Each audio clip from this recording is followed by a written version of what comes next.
বাংলাদেশের প্রধান উপদেষ্টা professor doctor Mohammad Yunus sir তিনি গতকালকে যে উত্তরা মাইলস্টোন স্কুল অ্যান্ড কলেজের যারা ছাত্রছাত্রী আছেন বিমান বিধ্বস্ত হয়ে যারা ক্ষতিগ্রস্ত হয়েছেন তাদের জন্য কিছু সহযোগিতা চেয়েছেন। যখন দেখেছেন সেটাতে একেবারে মানুষ হাসির বন্যা বড়াই দিছে, তখন সেটা আবার ডিলিট করে দিছেন। তো আমার প্রশ্ন হচ্ছে, আমরা একটা সময় দেখেছি পাড়া মহল্লার বিভিন্ন পোলাপাইন ফেসবুকে উল্টাপাল্টা পোস্ট করার পরে যখন বিভিন্ন জায়গা থেকে থ্রেট আসে, প্রেশার আসে, তখন তারা সেগুলো ডিলিট করে দেয়। আর এখন দেখছি আমরা professor doctor Mohammad Yunus sir, যিনি বাংলাদেশের বর্তমানের প্রধানমন্ত্রী, তিনিও পোস্ট ডিলিট করেন। এই পোস্ট আপনি ডিলিট করে কি বোঝাতে চাচ্ছেন? প্রশ্ন আপনার কাছে। আজ থেকে আরো অনেকদিন আগে professor doctor Mohammad Yunus sir যখন প্রধান উপদেষ্টা হয়েছেন বাংলাদেশের, তখন আমাদের বাংলাদেশে আমরা দেখেছি ফেনী, নোয়াখালী, ছাগলনাইয়া বিভিন্ন জায়গাতে প্রচুর পরিমাণে বন্যা হয়েছে। তো ঢাকা বিশ্ববিদ্যালয়ের ওখানে যারা শিক্ষার্থী আছেন, এই যারা এনসিপির নেতা কর্মী আছেন, তারা প্রায় 12 কোটি টাকার মতো তারা ত্রাণের টাকা তুলছেন। সে টাকা নাকি একটা সময় আপনারা যারা ক্ষতিগ্রস্ত হয়েছেন তাদেরকে ঘর বাড়ি করে দিবেন, ফেনী, নোয়াখালী, ছাগলনাইয়া ওদিকে। কিন্তু এখন অবধি সেই 12 কোটি টাকা দিয়ে তারা কি করছে?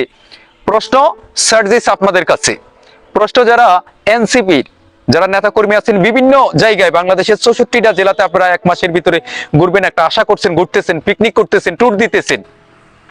আমরা দেখেছি আমাদের পুরো বাংলাদেশে যেই সরকারে পরিবর্তন হোক না কেন, সাধারণ মানুষের ভাগ্য কখনো পরিবর্তন হয় না। না হয় দেখেন, যেখানে আমরা দেখেছি গতকালকে অনেকে বলেছেন আনুমানিক প্রায় 200-র উপরে শিক্ষার্থী এবং অভিভাবক, শিক্ষক শিক্ষিকা তারা না ফেরার দেশে চলে গেছেন, যে গতকালকে আমাদের বিমানটা বিধ্বস্ত হয়ে। তো সেখানে আবার অনেকে বলতেছেন এই ওদের জন্য সামান্য কিছু টাকা আবার ত্রাণ নিবে, অনুদান নিয়ে কেন?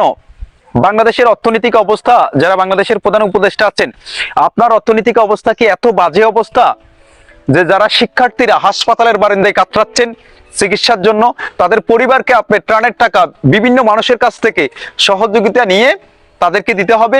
প্রশ্ন আপনার কাছে। আপনারা পোস্ট দিচ্ছেন আবার ডিলিট করে দিচ্ছেন, অত্যন্ত খারাপ লাগে।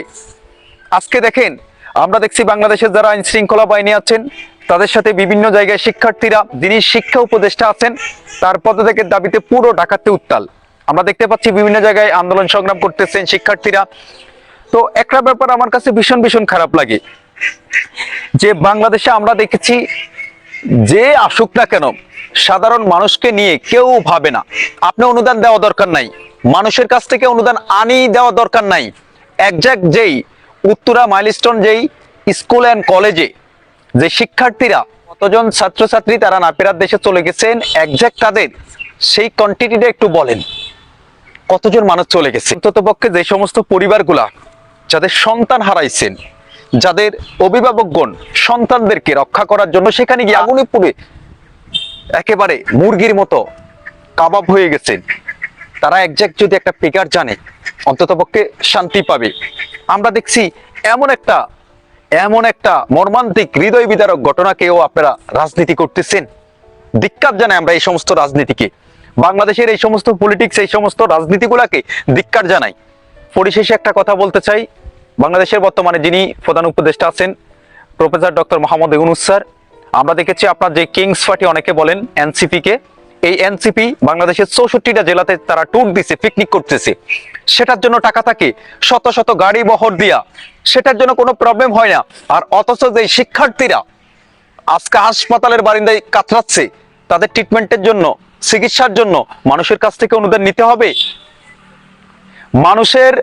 যেই মানুষগুলা গতকালকে বিমান বিধ্বস্ত হয়ে উত্তরা মাইলস্টোন স্কুল অ্যান্ড কলেজে শিক্ষার্থী, শিক্ষক শিক্ষিকা, অভিভাবক, আরো যারা আইন শৃঙ্খলা বাহিনী আছেন, যারা সকল মানুষ যারা ওখানে ইনজুরি হয়েছেন, তাদের ট্রিটমেন্টটা মোস্ট ইম্পর্টেন্ট।